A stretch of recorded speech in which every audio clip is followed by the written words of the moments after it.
Ever since Chevy released the latest generation Silverado, I've honestly been a little conflicted because the engine lineup is my absolute favorite when it comes to half-ton trucks, especially the inline 6 turbo diesel available under the hood. But let's just say that the exterior has been a little bit controversial in terms of its styling, and the interior, well, to be perfectly frank, I hated it. But today I'm down in Southern California braving 104-degree temperatures because 2022 has brought a significant refresh for the Silverado. We get new front-end looks for all trims, and we get a significantly refreshed interior if you're taking a look at the bulk of the Silverado lineup. LT and above gets an all-new interior. We're going to take a look at that today. And of course, there's a new ZR2 trim as well, if you want something that's definitely more off-roady than the LT trim that I'm looking at. That basically leaves just the custom trim with the old interior, although it does get a refreshed front end. And to be honest, I'm just fine with that because that helps keep the value proposition in place for that base model, and pretty much everybody else is going to be shopping for LT and above. This is one of the few vehicles available that still has a bench seat in the middle, and that's why I gravitated towards this one for filming this video.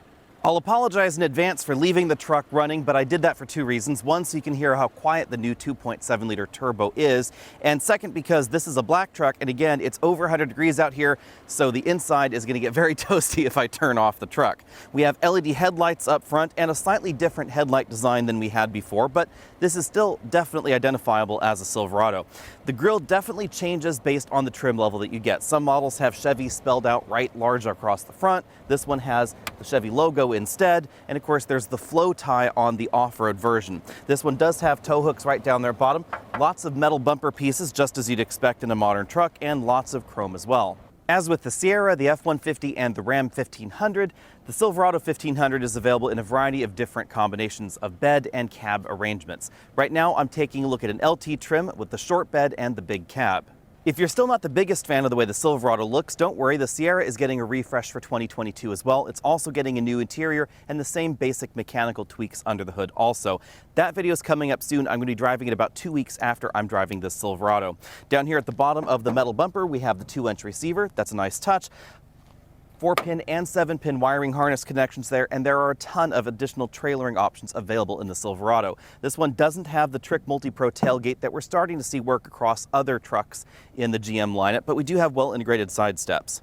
Every time the United States introduces new fuel economy standards, there's a segment of folks out there that worry about only a 4-cylinder future for half-ton trucks. Well, if this 4-cylinder is the future, then sign me up now, because the base engine of the Silverado is not a V6, it's now a 2.7-liter turbocharged 4-cylinder.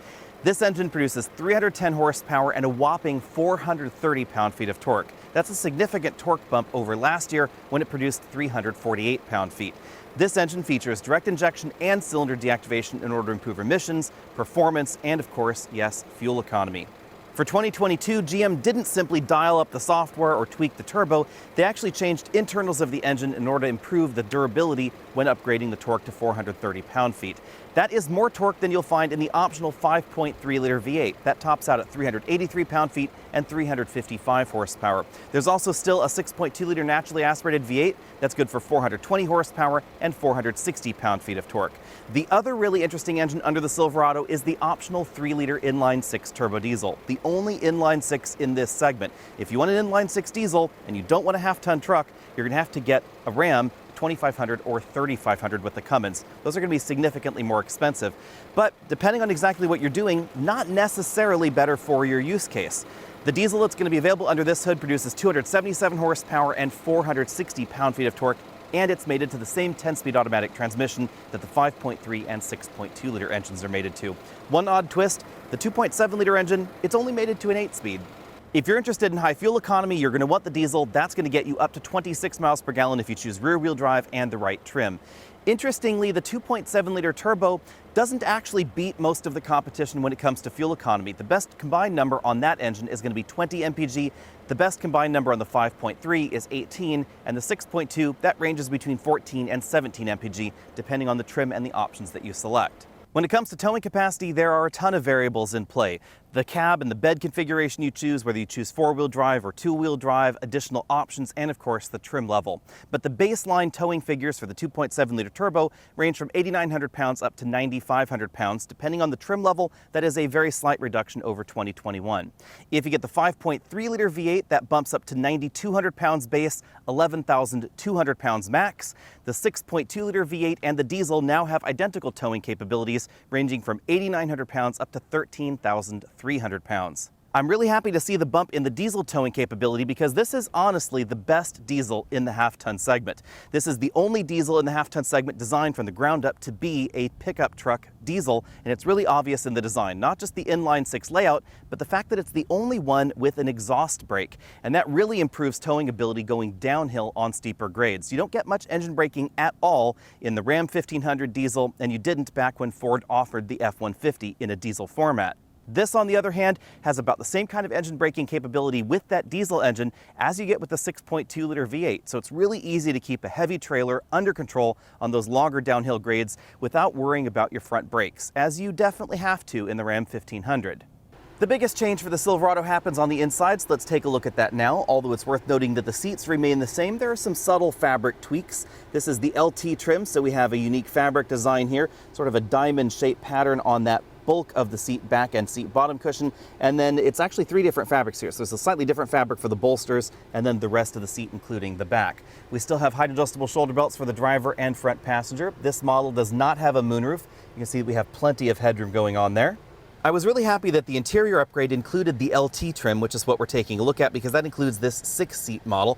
This center seat has 2 cup holders on the back and a storage compartment right there. You can see you can easily fit smartphones, keys, wallets, tablet computers, things like that there inside. There are also some additional storage slots over there. And then this lifts up to give you that 6th seat position, shoulder belt right there, and there's some additional storage right there under that seat bottom cushion. So lots of practical touches there. The general theme of the doors is pretty similar to last time. There's a bottle holder down there at the bottom, soft touch materials right there. And then one nice touch that I wasn't expecting to like so much is the fake wood trim that we have here in the LT model. I think it really dresses up the interior and it has the look of sort of reclaimed barnwood. If we move over to the dashboard, you'll see the bigger changes in terms of style and of course parts quality as well. So more soft touch materials going on in the upper section of the dashboard. This is a soft touch material. This small glove compartment, it's also covered in a soft touch plastic. We have that accent strip running right there across along that imitation wood trim. Hard plastics down at the bottom of the dashboard, including this large bin-style glove compartment. I was easily able to fit a tablet computer inside there. And then the piece de resistance in here are these dual large screens. And these are standard in the LT trim and above. So full LCD instrument cluster, this big, just about 13-inch LCD right here in the middle. If the software and the display look familiar to you, they should, because this is very similar to what we see in the new Hummer EV. And like the Hummer EV, this is running the latest operating system by Google. This is called Android Automotive, not to be confused with Android Auto, which is a smartphone projection system like CarPlay, which is what you're taking a look at right now. And in case you're worried, yes, this software is going to support Android Auto. There was some concern initially that it might not because other versions, other manufacturers that use the Android Automotive operating system for their infotainment system, they're choosing not to support Android Auto. This system will support both.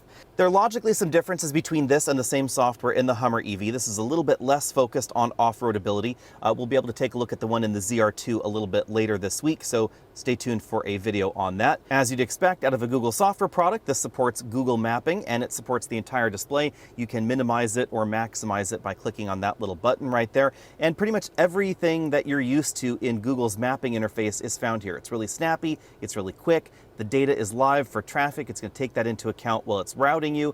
One interesting touch, we do not find satellite imagery here, however. It does, however, support the same sort of routing options that you'd find on the mobile or the desktop version.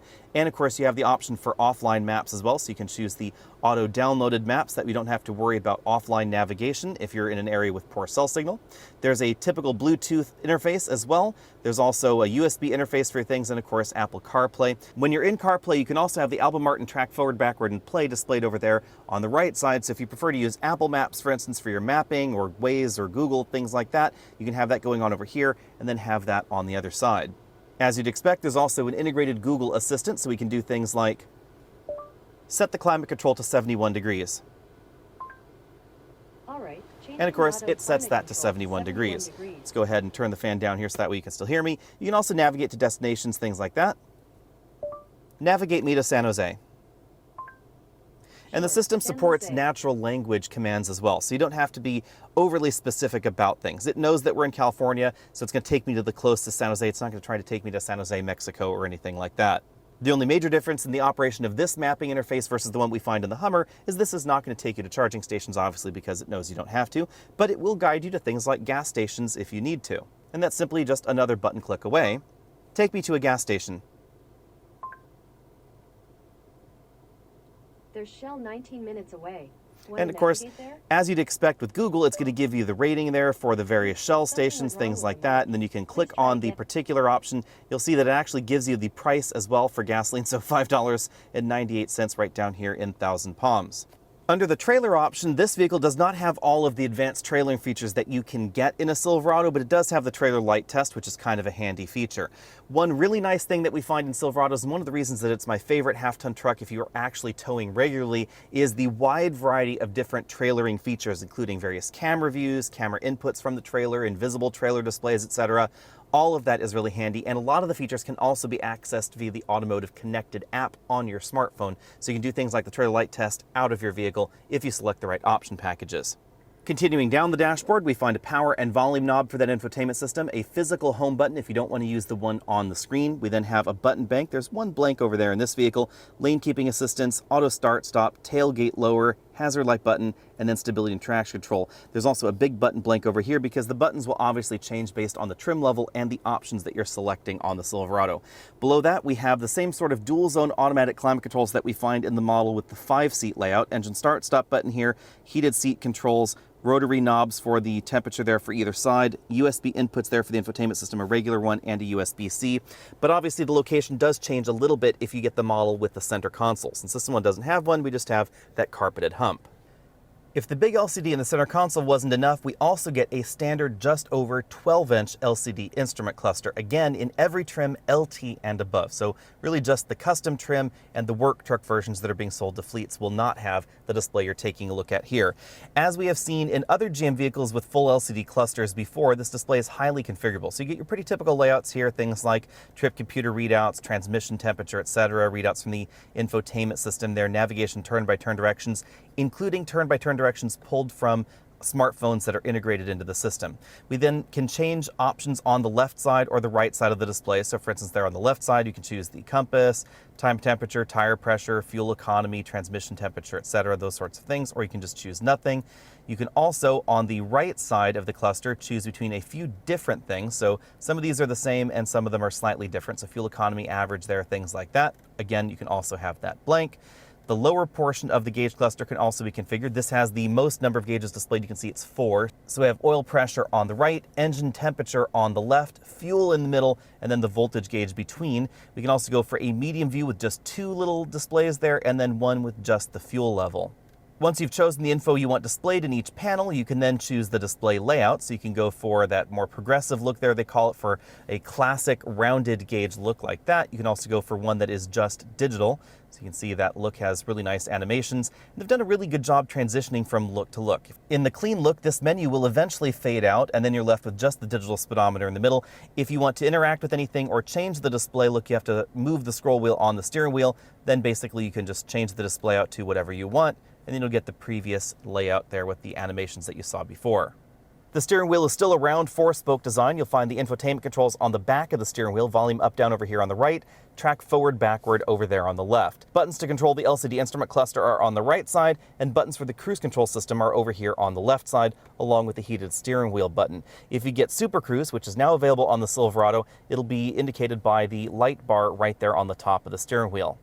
If you want the ultimate Silverado, that's going to be the High Country model. As you can see, the front grille changes a little bit. There's a bit more chrome, it's a bit bolder, but it's less controversial than the pre-refresh front end. We have 6.2-liter badges right there because this one does have the up-level big V8 under the hood. Chevy's power running boards are also on hand to help you get in the truck. And once inside, we find the pinnacle of GM's pickup truck interiors. I really like this interior color combo. Let me know what you think about it. The dashboard is charcoal, the upholstery is this dark blue, and then the doors are a two-tone setup. You can see the bottom part of the door, that's charcoal. The side portion of the door, that's charcoal as well, and then the dashboard is majority charcoal also. And it's a little bit difficult to tell on camera, but contrasting stitching. You can see here that dual color piping, it's sort of braided right there. We then have brown stitching and blue stitching matching that upholstery. One odd thing in here is that even in the high country trim, we don't have four-way adjustable lumbar support, and that's something that we typically find in a lot of high-end trims from General Motors. We have the same sort of dual zone climate controls going on here, but with a few more options, ventilated seats there, integrated trailer brake controller there, and if we look inside this infotainment system, we find more advanced trailering software. So we have light information there, cameras, checklist there for connecting your trailer. There's also the GCW alert feature right there, and we have the invisible trailer functionality in here. This one also has the back camera right there for display here. Now, one thing that I still find interesting is that if you use the invisible trailer function, the invisible trailer readout there so you can see behind your trailer basically, it's here in this system. It's not up here where the rear view mirror is. The instrument cluster is the same full LCD unit, and we have Super Cruise this model, so we have the Super Cruise display right there on the steering wheel, paddle shifters on the back, down on the left, up on the right, and they're fairly small paddle shifters because the buttons for the infotainment system, they remain on the back of the steering wheel. Out on this road surface, it's a good place to talk about suspension tuning, which has changed a little bit since this generation of Silverado first launched. It was a little bit firm at the beginning, and GM realized that, so they did some tweaking to the spring rates, etc., and they've given this a more comfortable ride. So if you're looking at very old reviews of this generation Silverado from a few years ago, keep that in mind that the new Silverado doesn't quite have that same kind of ride quality. This is a little bit more compliant, a little bit softer. Of course, if you want the softest ride possible, that's going to be found in the competition with full four-corner air suspensions. Outside of air-sprung models, I think Chevy has done a really good job tuning the suspension, and ride quality I think is a little bit better than comparably priced versions of the Tundra or the F-150. But as always, my disclaimer applies that this is a half-ton truck and it was designed for a reasonable amount of payload in the rear, so you're always going to get fairly firm springs in the back. Now that I'm out on more typically paved suburban roads, the ride has definitely quieted down, and now you'll notice two things. The first thing is, this is a really quiet interior, and we don't get a lot of engine noise into the cabin. The 2.7-liter four-cylinder is very, very quiet in steady state cruising and in idling. But just as you'd expect if you dig deeper into the throttle, you definitely get the sound of a four-cylinder engine in the cabin. GM is not doing any kind of augmented reality soundtrack played over the top of the engine to try and disguise this. If you want something with similar displacement that's a little bit smoother, the EcoBoost engine in the F-150 that's 2.7 liters also, but it's a six-cylinder engine, that is certainly going to be smoother. But this engine honestly feels, to me at least, to be punchier than that 2.7-liter turbo. Coming off from a stop here, you don't have to dig deep in the throttle to get the kind of acceleration you're after. There is just a hair of turbo lag. You do get a little bit of slower push off the line there, and then the torque really comes on the boil. But all over 400 pounds of that torque comes in right around 3,000 RPM. So it's a very, very usable power range. And of course, this engine revs all the way up to over 5,000 RPM, just as you'd expect out of a gasoline engine. The last time I was able to sample GM's 2.7-liter turbo engine, I went 0 to 60 in 6.7 seconds. I expect this is going to be pretty close. Maybe even perhaps a little bit faster thanks to the added torque. Now keep in mind that depending on the configuration you choose, the trim level, the bed, the cab combination, etc., there are also a few different final axle ratios depending on the engine you select. All of that is going to affect your 0 to 60 time. But this does especially well in passing maneuvers, where if I floor it here, we get a ton of torque and you can really feel that power come on. Also, the 8-speed automatic transmission shift points keep the engine in its meaty power band. So most of those shifts, by the time you've revved up in first gear over 3,000 RPM, they all stay there where maximum power and maximum torque are happening. Out on this section of highway where the speed limit is 70, if I want to go from say 60 miles an hour to pass this truck, going up to 70, absolutely not a problem. And although I haven't been able to sample this generation with the 5.3-liter V8, I suspect it's honestly going to be fairly similar. The 5.3-liter V8 does give you a bit more power, but interestingly, less torque. Aside from the tweaked 2.7-liter engine, the rest of the Silverado's design remains consistent. So handling, ride quality, etc., those are all going to be markedly similar to the pre-refresh Silverado. One of the things I have not been able to appropriately test down here in Southern California is fuel economy out of this 2.7-liter turbo. I am surprised that this is a 4-cylinder engine with cylinder deactivation, however, but there is no display on the dashboard to tell me exactly when the engine is doing what.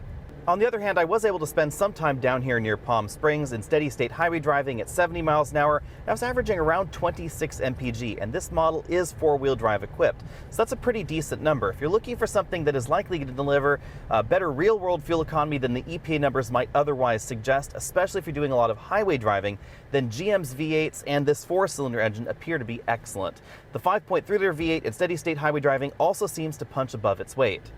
For luxury truck shoppers especially, the standout feature for the new Silverado has to be the inclusion of Super Cruise. Formerly only available in Cadillac models, it's now spreading across the lineup. You can get it in the Bolt EUV, you can get it in the Hummer EV, now you can get it in the Silverado as well. The operation of the system is honestly pretty simple. You just enable it via the button right there on the steering wheel. The steering wheel lights up green telling me that we're in hands-free mode, and now as long as I'm paying attention to the road ahead, now I can sit here and just drive from Palm Springs to Los Angeles, or, well, let the car drive. Now, one key thing to know about Super Cruise is it does require a lot of eye contact on the road, and that's the interesting thing, is if I was driving this vehicle to myself, maybe I would accidentally spend a little bit too much time talking to you on the camera, not focusing on the road. If I were to do that, this system would error out and it would say that I had to take control of the vehicle. The system is also really eager for you to take control of the vehicle in various situations on the road. And when it does want you to take control, you have to really firmly take control, hit the cancel button, hit the brake pedal, whatever it is, in order to keep the vehicle from erroring out. And if it does that too often, if it says that you're not in control too often, it will actually cancel itself and you cannot re-enable it until you've power cycled the vehicle.